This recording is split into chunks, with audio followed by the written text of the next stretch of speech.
እግዚአብሔር ስም የተባረከ ነው። ማቴዎስ ወንጌል ምዕራፍ 16 እናወጣና ቁጥር 13 ጀምሮ እስከ 20 ብሉይ ኪዳንም አንድ ቦታ ላይ እናወጣለን።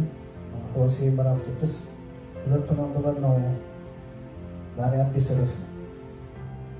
መጀመሪያ ማቴዎስ ላይ ያለውን አነባለሁ። ማቴዎስ 16 ቁጥር 13 እስከ 20 ተከታተሉ።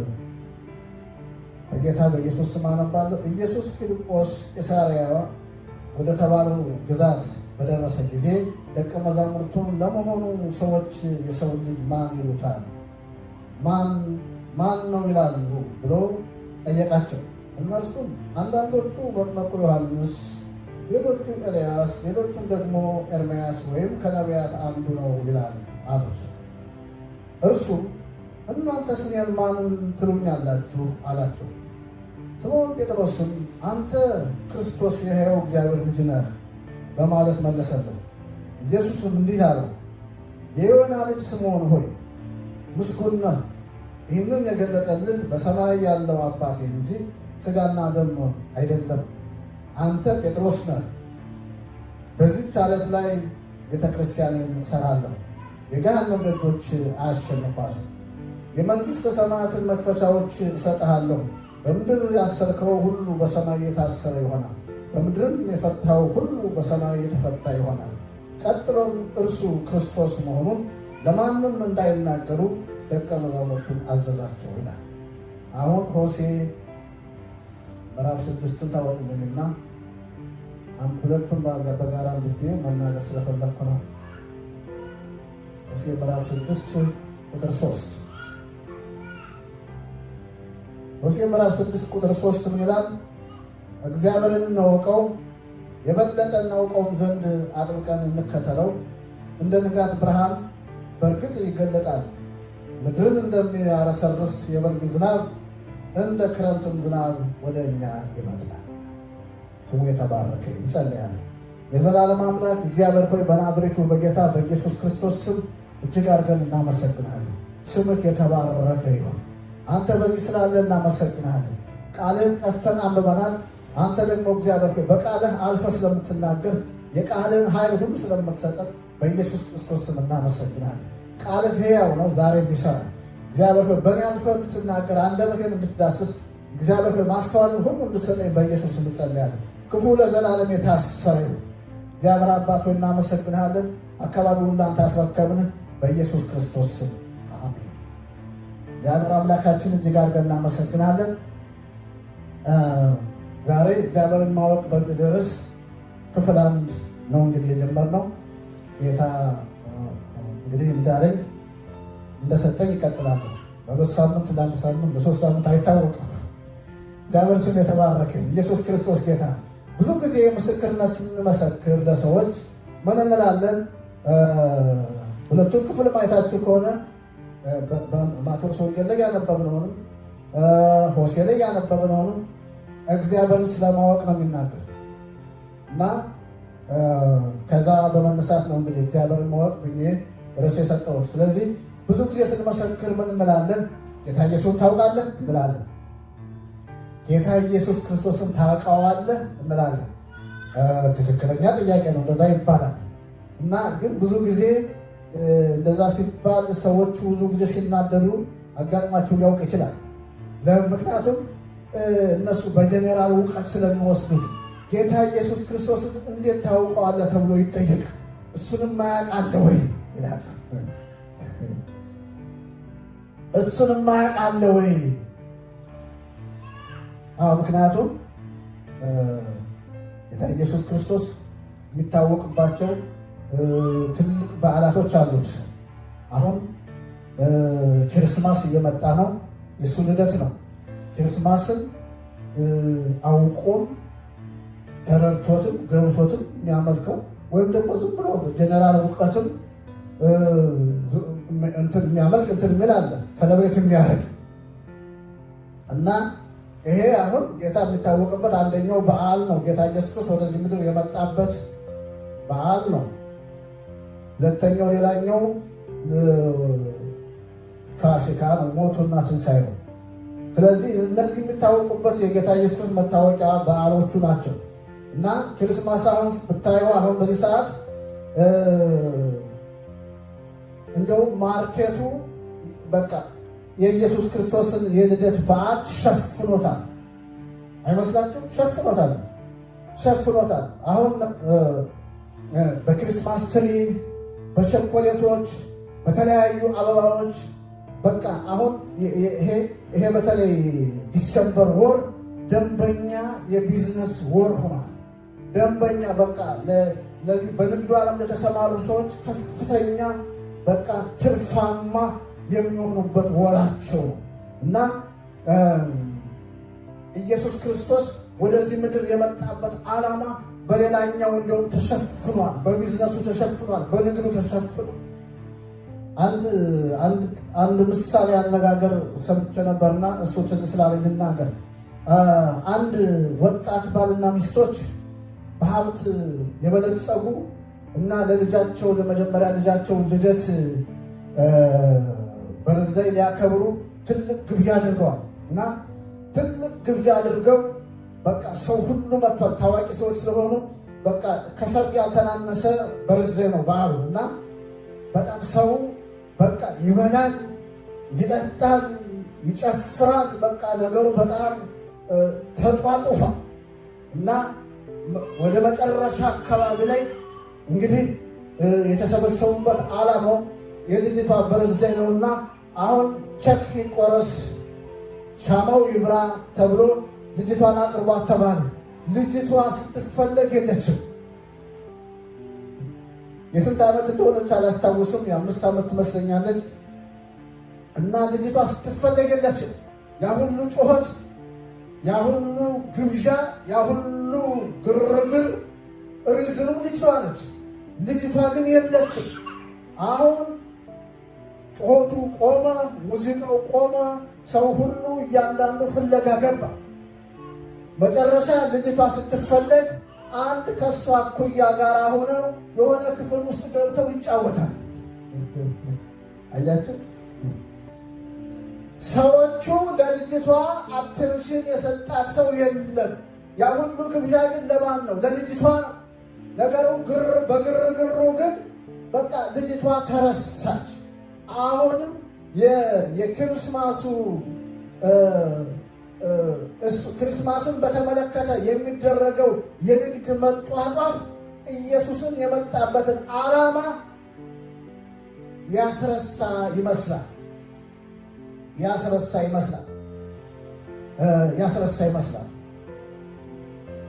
ስለዚህ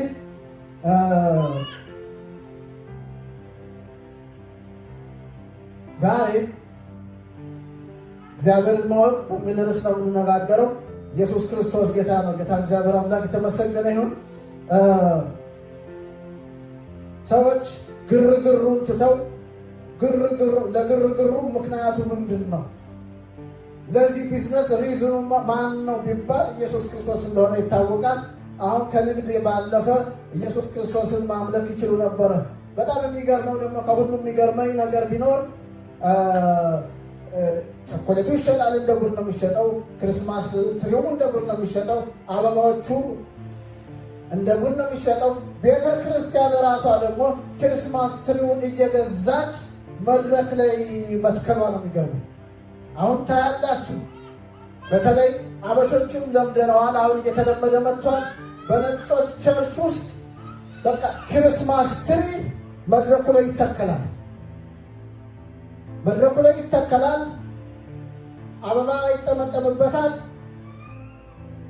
ክርስማስ ትሪው የሌለው አይነት የፍሬ በቃ በዚያ ላይ ይንጠለጠላል። በተፈጥሮ ጥል እንደዚህ አይነት ፍሬ የለውም፣ ግን በቃ የሌለው ፍሬ በላዩ ላይ በቃ ይከምሩበታል። መጨረሻ ላይ ደግሞ ላይ የዳዊት ኮከብ ተብሎ ይንጠለጠላል። ዳዊት ኮከብ በላይ ደግሞ የማርያም ስዕል ይቀመጣል። ጥዱ ስር ስጦታዎች ይቀመጣሉ። ያ ታሪካዊ ጥናቱን ቢታሰብበት ከምስራቅ የመጣ የባዕድ አምልኮ እንደሆነ ይታወቃል። ስለዚህ በስውር የሚመለክ አለ ማለት ነው እና ሰው ይህንን ሊያስቡበት ይገባል። ክርስማስ ትሪ አይደለም እዚህ ቤተክርስቲያን መድረክ ላይ ቤታችን ድሮ እናደርግ ነበር። እኛ አሁን ቤታችን ላይ አቁመናል። እኔ አቁሜያለሁ። ብዙ ዓመታት ሆኖናል። ክርስማስ ትሪ አናደርግም። ጌታን ግን እናመልካለን። አሜን። እግዚአብሔር አምላክ የተመሰገነ። ኢየሱስ ክርስቶስ ጌታ ነው። ስለዚህ ጌታ ብቻውን ሊመለክ ይገባል ማለት ነው። እግዚአብሔር አምላክ እናመሰግናለን። ሃሌሉያ። ኢየሱስ ክርስቶስ ጌታ ነው። ስለዚህ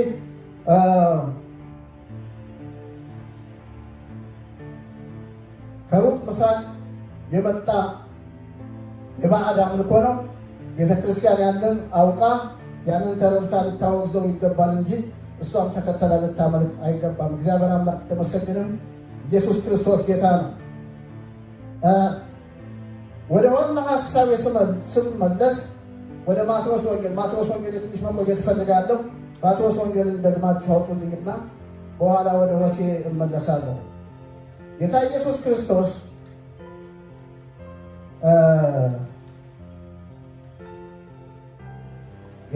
ክርስቶስ በፊልጶስ ቂሳርያ በደረሰ ጊዜ የጠየቀው ጥያቄ አለ። ቅድም ያነበብነው ሁለት ዋና ጥያቄዎችን ጠይቋል እና ጌታ አሁን እዚህ ጋር ስታየው በማቴዎስ ወንጌል ምዕራፍ 16 ነው። ኦልሞስት አገልግሎቱን ወደ ማገባደድ ከግማሽ በላይ ሆኗል። ጌታ አገልግሎቱን እያገባደደ ነው እና ጌታ እየመገበው ያለውን ሕዝብ እየፈወሰው ያለውን ሕዝብ ቋጠሮውን እየፈታለት ያለውን ሕዝብ በቃ እሱን የሚከተለውን ሕዝብ ምን ያህል አውቀውኛል ብሎ መጠየቅ ጀመረ እና ጠየቃቸው። ሰዎች የሰውን ልጅ ማን ይሉታል? ሰዎች የሰውን ልጅ ማን ይሉታል ብሎ ጠየቀ እና አሁን የጌታ ጥያቄ እዚህ ላይ ምንድን ነው ብላችሁ ብታስቡ ምን ያህል ስለ እኔ ሰዎች ተረድተዋል? የመጣሁበትን ዓላማ አውቀዋል ወይ?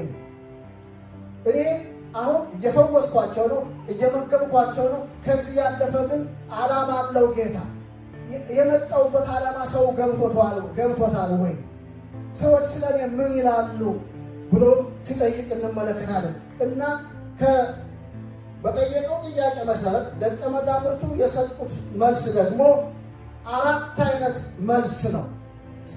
ሕዝቡ ስለ ኢየሱስ ያለው አመለካከት አራት ጎራ የያዘ ነው። አንደኛዎቹ ምን ይላሉ? ይሄ መጥመቁ ዮሐንስ ነው አሉ። ስለ ጌታ ኢየሱስ ክርስቶስ ሲናገሩ ይሄ መጥመቁ ዮሐንስ ነው ይላሉ። መጥመቁ ዮሐንስ ሄሮድስ አንገቱን አስቆርጦ እንዳስገደለው ይታወቃል። ይህን ኢየሱስ ክርስቶስ ራሱ በአገልግሎቱን በጀመረበት ወቅት ላይ ሄሮድስ ራሱ ስለ ኢየሱስ በሰማ ጊዜ ይሄ ራሱን ያስቆረጥኩት መጥመቁ ዮሐንስ ሳይሆን አይቀርም ብሎ እሱ ራሱ ተናግሯል። ስለዚህ አሁን ሕዝቡ ብቻ ሳይሆን ንጉሱ ራሱ ሄሮድስም ራሱ ስለ ኢየሱስ ክርስቶስ የነበረው አመለካከት መጥመቁ ዮሐንስ ከሙታን ተነስቶ ነው የሚል አመለካከት ነበሩ። ስለዚህ ስለ ኢየሱስ አብዛኛው ሕዝብ ምን አይነት አመለካከት አለው ማለት ነው? ኢየሱስ መጥመቁ ዮሐንስ እንደሆነ የሚገምቱ ሰዎች ነበሩ። ይሄ አንደኛው ጎራ ነው። ሁለተኛዎቹ ጎራ ደግሞ ምንድን ነው የሚሉት? ነው መጥመቁ ዮሐንስ አይደለም፣ ይሄ ማን ነው? ኢሳይያስ ነው። ነቢዩ ኢሳይያስ ነው። ይሄ ነቢዩ ኢሳይያስ ነው፣ መጥመቁ ዮሐንስ አይደለም የሚሉ ደግሞ አሉ።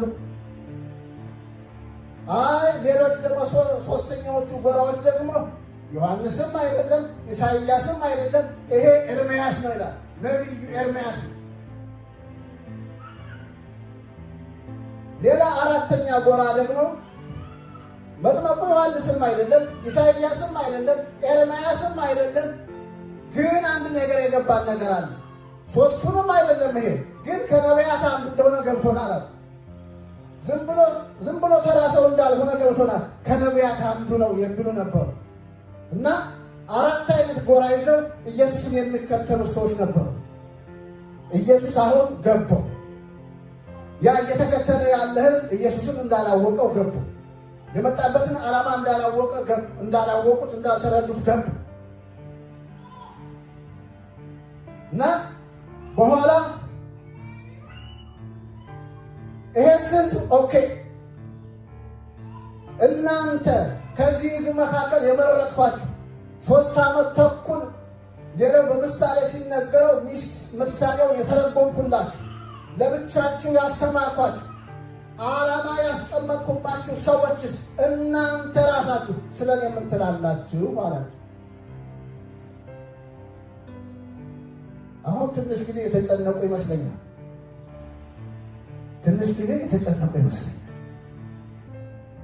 ጴጥሮስ ደግነቱ ጴጥሮስ መጣና ገላገላቸው። አንተ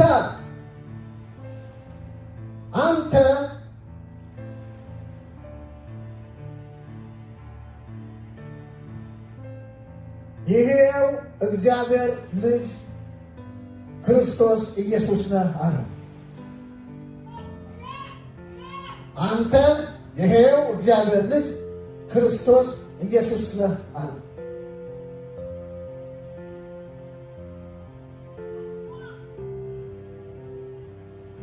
ስምዖን ጴጥሮስ አንተ ክርስቶስ የሕያው እግዚአብሔር ልጅ ነህ አለው።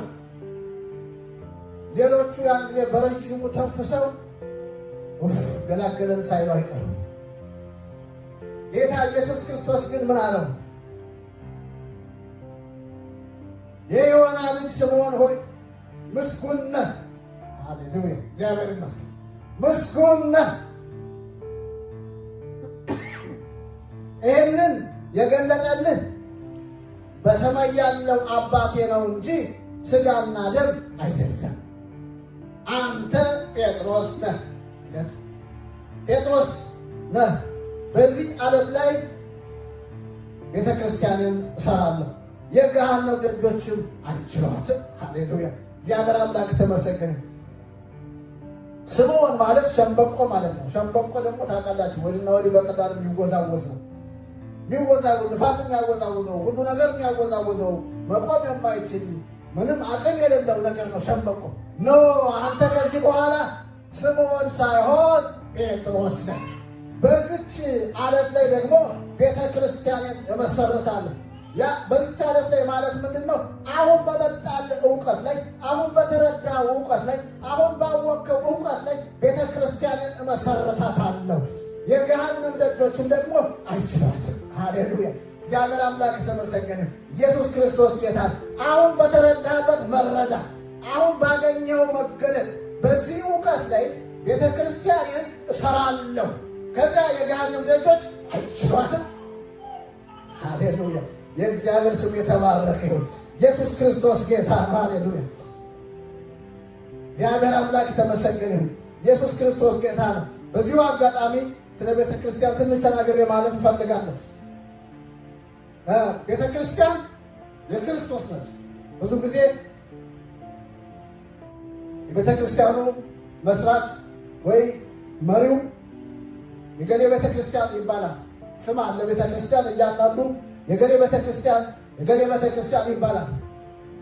ግን ቤተ ክርስቲያን የክርስቶስ ነች። አሜን። ቤተ ክርስቲያን ያለ ጌታ በደሙ የመሰረታት ኪዳኑን ያስቀመጥባት ቤተ ክርስቲያኑ የክርስቶስ ነች። እግዚአብሔር አምላክ የተመሰገነ። ኢየሱስ ክርስቶስ ጌታ። የሰው ቁጥር መብዛት የሰው ቁጥር ማነስ አይደለም። ጥሩ ነው ቁጥሩ በጣም ግን ቤተ ክርስቲያን ስትጀመር በቤት ውስጥ ነው የተጀመረችው። አንደኛ ቆሮንቶስ 16:19 ቆላስይስ 4:15 ፊልሞና 1:2 ስታዩ ሐዋርያው ጳውሎስ በቤት ውስጥ ላለችው ቤተ ክርስቲያን እያለ መልእክት ይልክ ነበር። ቤተ ክርስቲያን በቤት ውስጥ ተጀምራለች፣ ግን እየሰፋች እያደገች በቃ ትሄዳለች። ቤተ ክርስቲያን ቤተ ክርስቲያን ነች። ቤተ ክርስቲያን የሆነችበት ዓላማ ክርስቶስ ኢየሱስ መሰረቷ የሆነ ክርስቶስ ኢየሱስ ሕይወቷ የሆነ በክርስቶስ ኢየሱስ ላይ የተመሰረተች ቤተ ክርስቲያን ነች። ያችን ቤተ ክርስቲያን ደግሞ የገሃነም ደጆች አይቋቋማትም። የእግዚአብሔር ስም የተባረከ አሜን። ኢየሱስ ክርስቶስ ጌታ ነው። ያችን ቤተ ክርስቲያን የገሃነም ደጅ የሲኦል ደጅ ሰይጣንና መላእክቱ ክፉ ሰዎችን ያችን ቤተ ክርስቲያን አይችሏት። ለምን? መሰረቷ ክርስቶስ ነው። ሰዎች በቃ በአንድም በሌላም ሳይገባቸው የሚሆን ገብቷቸው አንዱን ሲዋጋ ታያላችሁ። ግን ቤተ ክርስቲያን የክርስቶስ ደጅ፣ ቤተ ክርስቲያንን ደግሞ ማንም አይችላት።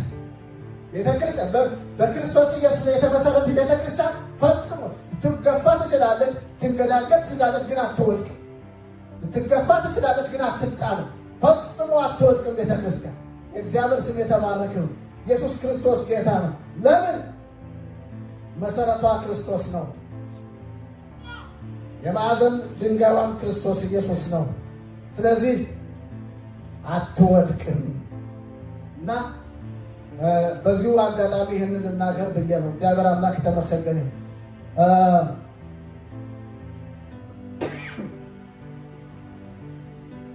ወደ ሆሴዕ ልመልሳችሁ። ዛሬ ለመግቢያ ያህል ነው እንጂ በቀጣዩ ሰፋ አድርጌ ለመናገር ሞክራለሁ። ሆሴዕ ምዕራፍ 6 ቁጥር 3 ላይ ምንድን ነው የሚለው? እግዚአብሔርን እንወቀው፣ የበለጠ እናውቀው ዘንድ አጥብቀን እንከተለው ይላል። እግዚአብሔርን እንወቀው፣ የበለጠ ደግሞ እንድናውቀው አጥብቀን እንከተለው። አሁን ቅድም መግቢያ ላይ የተናገርኩት አለ። ጌታን ታውቀዋለህ ተብሎ ይጠየቃል እና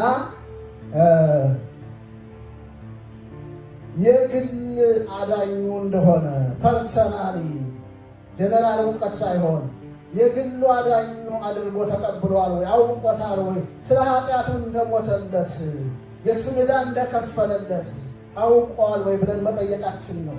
ያውቀታል ወይ ለማለት ነው። ስለዚህ አሁን ደግሞ እዚህ ምንድን ነው የሚለው? እኛ ያወቅን ጌታ ኢየሱስ ክርስቶስ አዳኛችን የሆነ ሕይወታችን የሆነ ያወቅንና የተረዳ ነው ደግሞ አሁን የበለጠ እንድናውቀው ይፈልጋል። ጌታ የበለጠ እንድናውቀው ይፈልጋል። አይደለም እኛ አንድ ቃል ራሱ አንብበን ብንሄድ ለዛሬ አሁን እዚህ ሆሴዕ እንዳለን እስቲ ወደ እንደገና ልመልሳችሁ ወደ አዲስ ኪዳን። እዚህ ጋር ምንድን ነው የሚለው? አጥብቀን እንከተለው አይደል የሚለው። ስለዚህ በመከተል ውስጥ ነው ጌታ የሚታወቀው። በተከተልነው ልክ፣ በተጠጋነው ልክ፣ በቀረብነው ልክ ነው የምናውቀው። እኛ አውቀነው ጨርሰናል ማለት አይደለም። በተጠጋነው ልክ፣ ባወቅነው ልክ፣ በቀረብነው ልክ ነው የምናውቀው። ሐዋርያው ጳውሎስ ራሱ በፊልጵስዩስ ምዕራፍ 3 ላይ ቁጥር 13 እስቲ እናወጣለን። ይሄን ሐዋርያው ጳውሎስ 3:13 ላይ ምንድን ነው የሚለው? ወንድሞች ሆይ ይላል፣ እኔ ገና እንዳያችሁት አድርጌ ራሴን አልቆጥርም። ነገር ግን አንድ ነገር አደርጋለሁ፣ ከኋላ ያለውን እየረሳሁ ከፊቴ ወዳለው እዘረጋለሁ።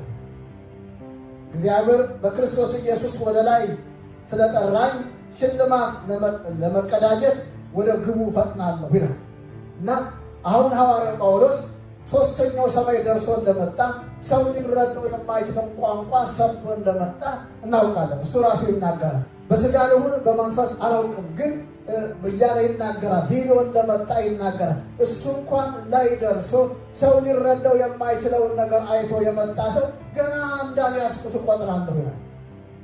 ገና እንዳልያዝኩት እቆጥራለሁ። ስለዚህ ምንድን ነው የማደርገው? የኋላዬን እየረሳሁ ወደፊት ያለውን ለመያዝ እዘረጋለሁ ይላል። በቃ የኋላውን እያወራሁ አልኖርም። ብዙ አያችሁ፣ ሦስተኛው ሰማይ እንኳን ሄዶ ያየውን ያንን እያወራሁ አልኖርም። ሌላ ገና አዲስ ነገር አለ ይላል። የአገር አምላክ ተመሰገነ። ስለዚህ ጌታን በተረዳነው በቀረብነው ልክ ነው የምናውቀው። በቀረበም አሁን ለምሳሌ አሁን ወደ ልቤ ስለመጣ ምን አልተዘጋጁበትም። ከደቀ መዛሙርቱ መካከል ደቀ መዛሙርቱ 12 ናቸው። ከ12ቱ 3ቱን ጌታ ያቀርባቸው ነበር። ጴጥሮስ፣ ማቴዎስ፣ ዮሐንስ ነው። ጴጥሮስ፣ ያዕቆብ፣ ዮሐንስ እና ያዕቆብና ዮሐንስ ጴጥሮስ ማለት ነው። እና እነዚህ በጣም ያቀርባቸው ነበር። ትዝ ይላችሁ ከሆነ ወደ ተራራ ወስዶ ሲገለጥ ልብሱ ማንም አጣቢ ሊያጥበው የማይችል ሁኔታ እንደተለወጠ፣ ፊቱ እንደተለወጠ አይተዋል። ኤልያስ ከእሱ ጋር ሲነጋገር፣ ሙሴ ከእሱ ጋር ሲነጋገር አይተዋል። የምወደው ልጅ እሱ እና እሱን ስሙት የሚል ድምፅ ሰምተዋል። ስለዚህ ክብሩን አሳይቷል። ለእነዚህ ሰዎች ነው። ሌሎቹ አልሰሙም፣ አላዩም። እንዲያውም ይሄንን የሰው ልጅ እስከሚከብር ድረስ ለማንም አትንገሩና ምስጢርም አድርጓል እንዳይናገሩ እና ታላላቅ ነገሮችን ለእነዚህ ለሶስቱ ይነግራቸው ነበር። እነዚህ ሶስቱ ከሌሎቹ ወደ ጌታ የተጠጉ ነበሩ። ከነዚህ ሁሉ ደግሞ ዮሐንስ በጣም የቀረበ ነበር ወደ ጌታ። ስለዚህ ዮሐንስ የበለጠ ስለ ኢየሱስ ክርስቶስ ያውቅ ነበረ። አሁን ይህ አንዳንድ ነገር የሚጠይቁት ዮሐንስን ነው። ጌታ ምን አለ? ዮሐንስ ደግሞ ወደ ደረቱ ጠጋ ብሎ ጌታ ምን እንዳለ ይነግራቸው ነበር። ስለዚህ በተጠጋነው ልክ በቀረብነው ልክ ነው ጌታን የምናውቀው። አሜን። እግዚአብሔር አምላክ ተመሰገነ። ባወቅነው ልክ ነው ደግሞ የምናገለግለው። ባወቅነው ልክ ነው ደግሞ የምናከብረው። ባወቅነው ልክ ነው ደግሞ የምንፈረው። ስለዚህ ጌታን የምናውቀው እንዴት ነው? በቀረብነው ልክ፣ በተከተልነው ልክ። ስለዚህ ዛሬ ሆሴ ምንድን ነው የሚለን? የበለጠ እንድናውቀው እግዚአብሔር እንከተል። እነዚህም ጌታ የጠየቃቸው 3 ዓመት ተኩል ከእሱ ጋር የተከተሉ ናቸው። የተከተሉትን ነው ጌታ የጠየቀው። በሩቅ የሚከተሉት አሉ፣ በቅርበት የሚከተሉት አሉ። በሩቅ የሚከተሉት ፈውሱን ተቀብለዋል፣ እንጀራ በልተዋል፣ ብዙ ነገር ሆኖላቸዋል። በቅርብ የሚከተሉት ግን ለክብር ነው፣ ለአገልግሎት ነው። ስለዚህ በቅርብ የተከተሉት በብዙ ያውቁታል። ጴጥሮስ የበራለት ህብረት እንግዲህ የበራለት መብራት በቅርብ ስለተከተለ ነው። እግዚአብሔር አምላክ የተመሰገነ። እንዳልኳችሁ ደግሞ 3ቱ በደንብ ያውቁታል። ከነሱ ደግሞ ዮሐንስ በደንብ ያውቀዋል። ስለዚህ ዛሬ ያለኝ ሀሳብ ምንድን ነው? ያለኝ መልእክት ምንድን ነው? ያለ መልእክት ምንድን ነው ብትሉም ጌታ በአዲስ ኪዳንም በብሉይ ኪዳንም እግዚአብሔር እሱን የበለጠ እንድናውቀው ይፈልጋል። የበለጠ እንድናውቀው ይፈልጋል። አያችሁ፣ እግዚአብሔር አምላክ የተመሰገነ። ኢየሱስ ክርስቶስ ጌታ ነው። በሰማይ ያሉት እንኳን 24ቱ ሽማግሌዎች አክሊላቸውን ቁጭ አድርገው የሚያመልኩት የሚሰግዱለት በቃ ተደፍተው ቀና ሲሉ ሌላ ክብር ስላለ፣ ተደፍተው ቀና ሲሉ ሌላ ክብር አለ። ስለዚህ ሁል ጊዜ ታውቆ አያልቅም አምላካችን። እግዚአብሔር አምላክ ተመሰገነ። ኢየሱስ ክርስቶስ ጌታ ነው። ተናግሬዋለሁ። ጴጥሮስ ማነው ሐዋርያው ጳውሎስ 3ኛው ሰማይ ሄዶ ክብሩን አይቶ መጥቶ እንዳልያዝኩት እቆጥራለሁ ገና። ስለዚህ የማደርገው የኋላዬን እየረሳሁ ከፊት ያለውን ለማዘዝ ዘረጋለሁ ነው። ስለዚህ እኛ ደግሞ የበለጠ ዛሬ እንግዲህ ከዚህ ቀን ጀምሮ በቃ እግዚአብሔር በረዳን መጠን እሱን ለማወቅ እንተጋለን። እግዚአብሔር አምላክ ተመሰገነ። እሱን ስናውቀው ለማገልገል እንነሳለን። እሱን ምክንያቱም ስናውቀው ምንድን ነው? እሱን ስናውቀው እሱ ለእኛ እንደቆመ እሱ እኛን እንደሚያገለግል ጌታ ኢየሱስ ክርስቶስ ትዝ ይላችኋል። ዮሐንስ ወንጌል ምዕራፍ 4 ላይ ውሃ ጠጭኝ የሚልሽ ማን በሆኑ ብታውቂ ኖሮ አንቺ ራስሽ ትሰጪው ነበር፣ አንቺ ራስሽ ትለምኚው ነበር። አሁን ብናውቀው እኮ በቃ እሱ ለእኛ ምን ያህል እያገለገለን እንዳለ ብናውቀው እኛ ለእሱ ምንም እያደረግን እንዳልሆነ ይገባል። በቃ ያ ነው። ስለዚህ በተረዳነው ልክ ነው የምናገለግለው፣ በተረዳነው ልክ ነው የምንፈረው። ጊዜያችን የምንሰጠው፣ ገንዘባችን የምንሰጠው፣ ህይወታችን የምንሰጠው በተረዳነው ልክ ነው፣ ባወቅነው ልክ ነው። ስለዚህ የኔ ያለኝ ሀሳብ በቃ ከዚህ በኋላ እሱን ለማወቅ እንተጋለን። አሜን። እግዚአብሔር አምላክ ተመሰገነ። በቃሉ እንተጋለን፣ በጸሎት እንተጋለን። በቃ እግዚአብሔር አምላክ ባለን ህብረት እንተጋለን። የምናውቅበት መንገድ ብዙ ነው። ስለዚህ ከዚህ በኋላ በዚህ መንገድ ስለምንተጋ ይህንን ሀሳብ እሰጣችሁና መግቢያ ነው፣ ዛሬ መንደርደሪያ ነው። እንጸልያለን ይህን ቃል ይዘን ከዛ እንቀጥላለን። እግዚአብሔር አምላክ ተመሰገነ። እግዚአብሔር አባት በጌታ በኢየሱስ ክርስቶስ ስም እናመሰግንሃለን። አንተ መልካም አምላክ ነህ። እግዚአብሔር ሆይ ለእኛ ያለህ ዓላማ ደግሞ ትልቅ ስለሆነ እግዚአብሔር ሆይ እናከብርሃለን። ለይተህ ከዓለም አውጥተህናል። የአንተ አገልጋዮች አድርገህናል። ወደ አንተ አስጠግተህናል። እንድናገለግል ፈቅደህልናል። የበለጠ ደግሞ እንድናውቅ እንፈልጋለን። እግዚአብሔር ሆይ በኢየሱስ ክርስቶስ ዓይኖቻችን ከፍተን ጆሮቻችን ከፍተን ያንተን ነገር እያሰማን ያንተን ነገር እያሳየህን ወደ አንተ ደግሞ የበለጠ መረዳትን ስለመሰጠን እናመሰግንሃለን። ሁሉ ለአንተ ክብር ይሁን በጌታ በኢየሱስ ክርስቶስ ስም አሜን።